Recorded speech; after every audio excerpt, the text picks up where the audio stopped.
শুটকি তো আমরা সবাই রান্না করতে পারি, তবে সঠিক নিয়মে না রান্না করতে পারার কারণে শুটকির কালারটাও সুন্দর হয় না আর খেতেও মজা হয় না।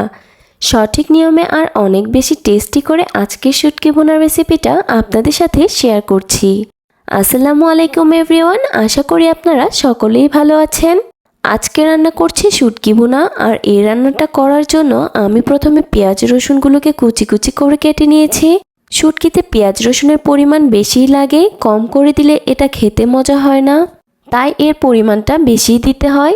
এখন কড়াইয়ে পরিমাণ মতো তেল দিয়ে দিচ্ছি, আর এতে দিয়ে দিচ্ছি রসুন কুচি, এরপর দিয়ে দিচ্ছি পেঁয়াজ কুচি,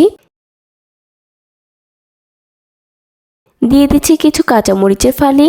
এরপর ভালোভাবে নেড়েচেড়ে এগুলোকে ভেজে নিচ্ছি।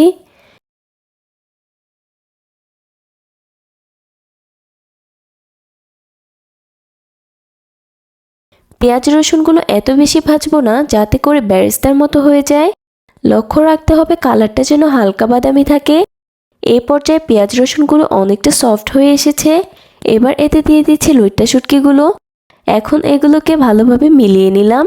এতে দিয়ে দিচ্ছি হলুদ গুঁড়ো, মরিচ গুঁড়ো, লবণ, জিরা গুঁড়ো, তারপর দিয়ে দিচ্ছি আদা রসুন বাটা। এবার মশলাগুলোকে ভালোভাবে মিলিয়ে নেড়েচেড়ে কষিয়ে নিচ্ছি। এই শুটকিটা রান্না করার জন্য মশলাগুলোকে অনবরত নাড়াচাড়ার মধ্যে রাখতে হবে যাতে করে কড়াইয়ে লেগে না যায়। এই পর্যায়ে চুলার আঁচটা লো টু মিডিয়ামে রাখতে হবে।